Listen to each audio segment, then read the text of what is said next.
sir. Welcome. 2 unit bed. আর Philippine ওরে বাবা সব নিয়ে নিয়েছে। হ্যালো গাইস, ফিলিপাইন সিরিজ শুরু হয়ে গেল। আমি এই মুহূর্তে আছি ইন্দোনেশিয়া দেনপাসার এয়ারপোর্ট। ডিরেক্ট ফ্লাইটে ফিলিপাইনের ক্যাপিটাল ম্যানিলা যাব ইনশাল্লাহ। যখন সেকেন্ড কান্ট্রি হয়ে থার্ড কান্ট্রিতে যাই একটু টেনশন কাজ করে। ফ্লাইট সকাল 8:30টায়, এখন বাজছে সকাল 7টা। সুপার ইমিগ্রেশন তেমন কোনো কিছু জিজ্ঞেস করেনি, জাস্ট পাসপোর্টটা চেয়েছে অ্যান্ড টিকিট চেয়েছে, দ্যাটস ইট। যাক, দেখার পালা ওখানে যাওয়ার পরে, মানে ফিলিপাইন ম্যানিলা এয়ারপোর্টের পারফরমেন্স কি হয়। So ECD form fill up করতে পাক্কা 20 মিনিট সময় লেগেছে আমার। 2 ভাইয়ের 30 মিনিটের পর সময় লেগে গেছে। এত ইনফরমেশন দেওয়া লাগলো। ইন্দোনেশিয়ার ইসিডি ফর্ম ফিল আপ করেছি, এত তথ্য নেয়নি তারা। আর ফিলিপাইন ওরে বাবা সব নিয়ে নিয়েছে। কত ডলার ক্যাশ আছে, কয়টা ফোন আছে, ওকে সেই ফোনগুলোর ভ্যালুয়েশন কত, বিস্তারিত একদম বিস্তারিত নিয়ে নিয়েছে। আমার মনে হয় এটাই ইমিগ্রেশন। যাক, দেনপাসা টু ম্যানিলা 3.5 ঘন্টার ফ্লাইট, বাজেট এয়ারক্রাফটের এই ফ্লাইটটি। অ্যান্ড এটার খরচ কত পড়েছে সেটা কনফিডেন্সিয়াল, সেটা বলা যাবে না, কারণ প্রাইস এক এক সময় এক এক রকম থাকে। 11th আওয়ারে একরকম, 15 দিন আগে একরকম, 1 মাস আগে একরকম। ভাববেন না যে রেগুলার প্রাইসের মতো 5-6 টাকা কেটেছি, ভালো প্রাইসে কাটতে হয়েছে। এবং এটা নিয়ে যে কি একটা টেনশন ছিল, মাত্র 2টা সিট অ্যাভেলেবেল ছিল, 2টা সিট, ঠিক আছে। তাও কাটার যখন প্রস্তুতি নিয়েছি তখন দেখি যে আবার সিট নাই, তখন আর সিট নেই। মানে সিস্টেমে দেখাচ্ছে যে সিট আছে, যখনই ফাইনাল পজিশনে যাব পেমেন্ট দিব, মানে ওই জায়গায় গেলে না আর সিট অ্যাভেলেবেল নাই। তো খুব প্যারা খেতে হয়েছে এই ফ্লাইটটা নিয়ে। অনেক অনেক অনেক ক্ষুধা লাগছে, কালকে রাত্রে খাইছিলাম আর এখন খাবো। তো কিছু রুপিয়া বেঁচে গেছে ইন্দোনেশিয়ার, সে রুপিয়াগুলোকে তছনছ করে দেবো এখানে। 1.5 লাখ রুপিয়া তছনছ করে দিব এখানে। ব্রেকফাস্ট ফিলিপাইন যাওয়ার আগে ইন্দোনেশিয়ার থেকে সকালের ব্রেকফাস্ট সেরে নিচ্ছি। 1,20,000 রুপি। 2টা হাওয়াই মিঠাই নিলাম আর একটা পানি। ভিতরটা নারিকেল দেওয়া, নারিকেলের পিঠের মতো লাগতেছে, খুব সফট, মুখে দিলে মিলে যায়, দারুণ। ফাইনালি আমাদের বোর্ডিং হচ্ছে একদম অন টাইমে।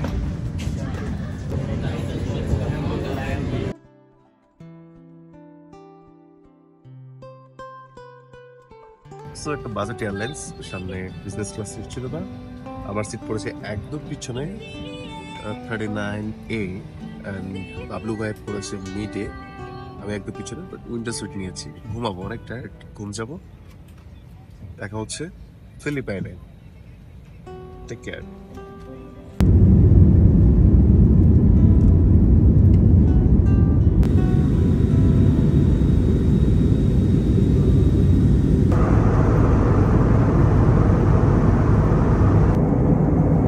Everyone, Cebu Pacific welcomes you to Ninoy Aquino International Airport in Manila, Philippines.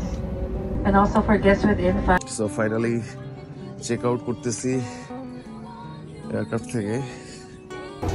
Welcome to Philippine Manila. Manila এয়ারপোর্টে ঢুকলাম। 4 ঘন্টার মতো একটা জার্নি হয়েছে। প্রচুর মেঘ, ক্লাউডি ওয়েদার, কিছুই দেখা যাচ্ছিল না। এই জোনের ওয়েদারটাই ডিসেম্বর মাসের এমন থাকে। ফাইনালি চলে আসলাম বন্ধুরা। দেখি ইমিগ্রেশনের কি অবস্থা। ওদের ট্রেডিশনাল যে টেম্পো সেটা দিয়ে রাখছে সামনে। ওয়াও, যে ম্যানিলা একটা ওয়েলকাম ভাইব পাবেন আপনারা এই জায়গাটা। এই যে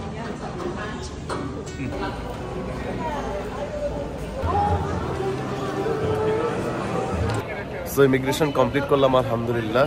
নিচে নেমে এসেছি, এখন বের হব। কাস্টমসটা ক্লিয়ার করতে হবে, কাস্টমস কাউন্টার ক্রস করে বাইরে গিয়ে আপডেট দিচ্ছি আর ইমিগ্রেশনে কি হয়েছে জানাচ্ছি। সো ডলার প্রাইস হচ্ছে $1 সমান 57.50 আজকের প্রাইস। 30/12/2024 আচ্ছা, এই হচ্ছে এয়ারপোর্ট ইন্টারন্যাশনাল অ্যারাইভাল গেট। এখান থেকে বের হলে আপনারা লেফট সাইডে এক্সচেঞ্জ আর রাইট সাইডে সিমের দাম অনেক বেশি। আমরা বাইরে থেকে সিম নিব, আপাতত ওয়াইফাই কানেক্ট করে রুমে চলে যাব, দেন দেখে শুনে বাইরে থেকে একটা সিম নিব। যেহেতু বেশি দিন থাকছি না, বিডিটি প্রায় 3500-4000 টাকার মতো সিমের কস্ট আসে, তাই ভাবলাম বাইরে থেকে নিব।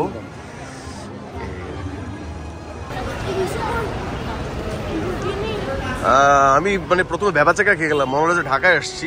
এয়ারপোর্ট থেকে বের হওয়ার পরে জাস্ট ওভারভিউটা দেখেন সামনের।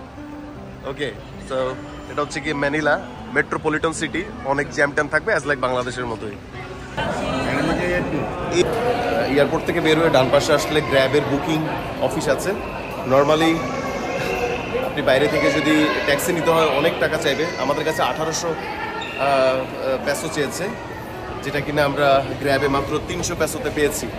সো বুকিং দেওয়ার পরে আমাদেরকে একটা লেন নাম্বার দিয়ে দিয়েছে A18 জাস্ট ফ্রন্ট সাইডটা দেখাচ্ছি। এই যে গ্র্যাব অফিস থেকে সোজা বাম দিকে আসবেন, হ্যাঁ, গ্র্যাব অফিস যেটা মানে গ্র্যাবের যে বুথ, সেখান থেকে লেফট সাইড ধরে হেঁটে আসলেই আপনাকে যে নাম্বার দিবে সেই নাম্বারে দাঁড়িয়ে যাবেন।